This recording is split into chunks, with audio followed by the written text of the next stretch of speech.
Week 1 of fantasy football is officially upon us, and you guys need to know who you guys should start, who you guys should sit, and all that in between. So today, I'll be going through my top 30 wide receiver rankings in a tier list format to help you guys uncover those crucial decisions for your lineup in Week 1 of fantasy football. But without further ado, let's waste no more time and let's get right into it.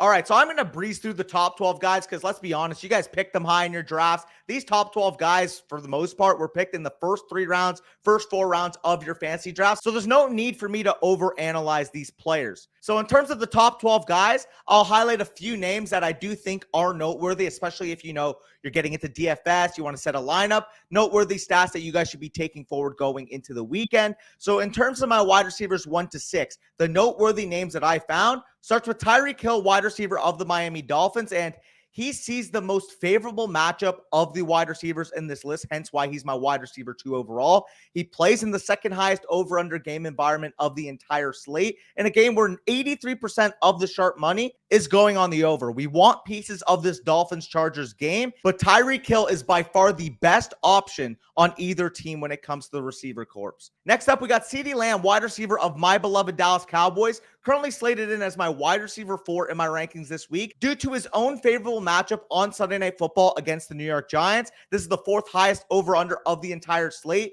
The Cowboys are implied for 25 points in this matchup, and CeeDee Lamb should feast given he's historically done well against the Giants in the last 2 years. In the last 4 games he's played against New York Giants, averaging just about 18 PPR points per game nearly. So I do think CeeDee Lamb, obviously, if you have him, you're going to be firing him up, but I do think the expectation could be even higher based on the ceiling, I think, for him this week. And finally, out of this tier, a guy I have slightly lower expectations for is going to be Stephon Diggs, wide receiver of the Buffalo Bills. Currently my wide receiver 6 in my rankings because he's still a damn good football player, but we do have to take into consideration the fact that on Monday Night Football, he will be facing shadow coverage against Sauce Gardner of the New York Jets. It's an extremely tough assignment, but I do think that Stephon Diggs is an elite player. He's going to win that matchup at least a 50% rate, in my opinion. And entering week 1, he's really the only trustworthy weapon right now that Josh Allen has on this Bills offense. If this Bills offense wants to get the ball moving, if Josh Allen's going to do Josh Allen things, I do think it's going to come on the back of increased involvement with Stephon Diggs.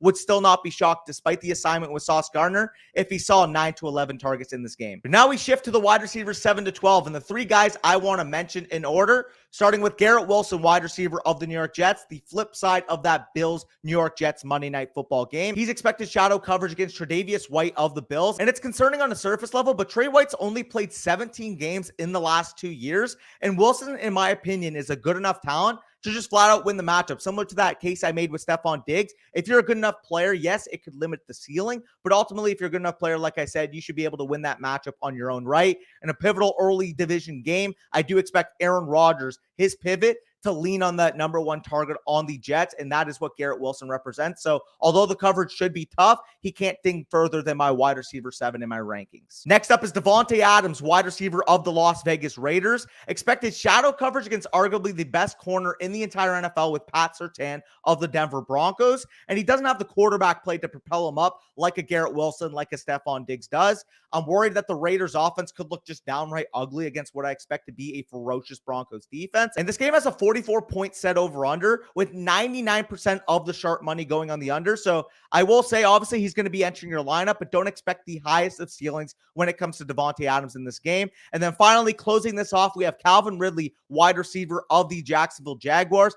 I just think he's in store for a dominant start of the season. He's playing against an Indianapolis Colts secondary who traded their best DB this offseason with Stephon Gilmore leaving town, and with an easy coverage matchup and 25.5 implied Jaguars points this week, I expect a wide receiver 1 level performance from Calvin Ridley. Despite the fact he hasn't played football in a couple years, despite the fact he's on a new team, I think he has the opportunity to smash the slate this Sunday. But like I said, you guys knew to start these guys. You picked them high in your drafts. There's no reason you guys would ever bench these players. So I'm just going to spend more time on the wide receivers 13 to 30 area on my wide receiver tier rankings. And let's start off with the high-end wide receiver 2s. And the first one up, my 13th overall wide receiver in my rankings right now, is Keenan Allen, wide receiver of the Los Angeles Chargers, playing against the Miami Dolphins this weekend. And the reason why I'm all over Keenan Allen this week is that he has, of course, that high implied total I mentioned with Tyreek Hill, on the slate. The Dolphins-Chargers game should produce some fireworks. Quentin Johnson is still a rookie wide receiver that should be battling snaps with Josh Palmer. And as you'll see when I get into Mike Williams later in the video, he does have the tougher assignment of the two vet receivers on the Chargers. I think Keenan should be a locked-in top 15 guy, should have a ton of volume on what could be a high offensive output day for this Chargers offense. But now we move on to the Seahawks duo with DK Metcalf as my wide receiver 14 and my start of the week at wide receiver Tyler Lockett as my wide receiver 17. I just flat out think these Seahawks wide receivers could absolutely dominate their counterparts with Darian Kendrick and Ahkello Witherspoon on the other side for the Rams. They don't have Jalen Ramsey anymore. It's going to be a more depleted cornerback depth chart. And while I slightly lean DK Metcalf, given his slight advantage in target share, I love both these guys. I think Tyler Lockett can have, 5 catches, 110 yards, and 2 touchdowns. That's the type of day I see could be in store for Lockett. Hence why I have him as my start of the week at the wide receiver position. I expect with Kenneth Walker dealing with that groin injury, with the Seahawks having such an advantage through the passing game, that they do get it done. We could see Geno air it out 35, 40, 45 times in this game against an overmatched Rams passing defense. Wide receiver 15 for me is T. Higgins of the Bengals going up against the Cleveland Browns, and he's got the better of the two matchups, obviously, between him and Jamar Chase. Jamar Chase expected to be shadowed by Denzel Ward, whereas T. Higgins is expected to see the majority of his coverage against Martin Emerson, and I think he's got a real opportunity in what should be a tightly contested game to see a ton of volume. It's a great game environment, 48.5 over under with 25.5 implied Cincinnati Bengals points, and the sharp money's on the over. So I do expect this could be your typical 30-27 divisional high contested game. And I ultimately do think that the Bengals should be able to eke out the win this week. Wide receiver 16 is Devontae Smith. And as we know, he's an extremely talented player, but the problem that I have with Devontae Smith this week is that he has a very, very tough game environment against what should be a very good pass defense on the road with the New England Patriots. The Sharps are absolutely hammering the under in this game. And while I do think that Devontae Smith is a good enough player to win on his matchups, I think the ceiling is capped with Christian Gonzalez on the other side, with that Patriots secondary and what they represent, with Bill Belichick ultimately exacting the game plan. I just don't think a lot of points are going to be scored in this game. And closing off the high-end wide receiver 2s tier, I have Amari Cooper, wide receiver of the Cleveland Browns. He's got a relatively average matchup this week going up against Cheeto Awuzie and expected coverage from the Cincinnati Bengals. But it is a great game environment for Amari Cooper, like I mentioned with T. Higgins. The only problem and why I can't raise Amari Cooper to a top 14, top 13 wide receiver in my rankings is that it's Amari Cooper, man. He's volatile. We've seen good matchups from him before and him disappoint. I kind of baked that a little bit in with these rankings, but regardless, if you draft him in the 4th round of your fantasy drafts, start him with wide receiver 2 level confidence. But now we shift gears to the low-end wide receiver 2s on my list, and starting off with the San Francisco 49ers duo, that is Deebo Samuel and Brandon Ayuk. Deebo Samuel, who I have ranked as my wide receiver 19, and Brandon Ayuk, who I have ranked as my wide receiver 24 this week. And it's a tough game environment on the road against a good Steelers defense, but I do think that these are talented players that can get the job done. Obviously, with Deebo Samuel, you're getting that all-around touch package, maybe a couple carries mixed in there, whereas Ayuk, he thrives on that big play ability, and it's going to be needed against what should be a very stingy, very competitive, very gritty Steelers defense. The Sharps are hammering the Steelers plus 2.5 spread in this game, and with Kittle dealing with that groin injury, I expect these two Niners wide receivers to be relied upon heavily because they do need to step up in this game. Wide receiver 20 is Mike Williams, wide receiver of the Los Angeles Chargers. And this Chargers-Dolphins game, like I mentioned, is going to have fireworks. The only concern that I have for Mike Williams is that he's expected the tougher coverage matchup comparative to Keenan Allen, obviously going up against potential shadow coverage against Xavier Howard of the Miami Dolphins. And he should still have that role, dialed in, big plays down the field, potential touchdown opportunity, big threat X wide receiver like Mike Williams represents. But I do think that the target ceiling could be capped based off the coverage he should see from Xavier Howard. Wide receivers 21 and 22 are Drake London of the Atlanta Falcons and DJ Moore, wide receiver of the Chicago Bears. And the reason why I link these two wide receivers together is that they face the same type of concerns. I do have concerns in week 1 just how this run-pass split will be affected this season. Obviously, last season, the Falcons and the Bears were two of the highest run rate teams we've seen in recent memory. I'm very curious to see, with Fields entering the leap, with Desmond Ridder having a full offseason as a starter, if we do see a higher pass rate for these teams entering this year. If we do see the pass rate skyrocket up, maybe Justin Fields takes the leap, Desmond Ridder more confident with the weapons arsenal he has at hand, I have no problem with ranking these guys as consistent top 15 wide receivers, but if the pass rates look similar to last year, I'm afraid they're going to both be in the wide receiver 20 to 25 range until we do see the uptick in passing volume. And then finally, the last wide receiver, the low-end wide receiver 2s tier, I have Chris Godwin of the Tampa Bay Buccaneers going up against the Minnesota Vikings. The reason why he's only at 23, you can make the case that he should be top 15 based on the matchup, is that I don't know what to expect out of Baker Mayfield quite yet. Again, the game environment's very nice. 47-point over-under, juice on the over. I do expect Chris Godwin to have a phenomenal game, but of course, the Baker factor is baked in here, no pun intended, which is why he's at wide receiver 23 in my rankings. And for what it's worth, Minnesota ranked 30th against wide receivers in 2022. So the ceiling is absolutely there for Chris Godwin, but the floor, if Baker struggles, could be a little lower than anticipated. And starting off my wide receiver 3s tier is Mike Evans, wide receiver of the Tampa Bay Buccaneers. And of course, continuing from Godwin, the biggest question mark for Mike Evans is just how good Baker is in week 1. I slightly prefer Godwin to Mike Evans in my rankings because I expect Chris Godwin to get more targets in this game. But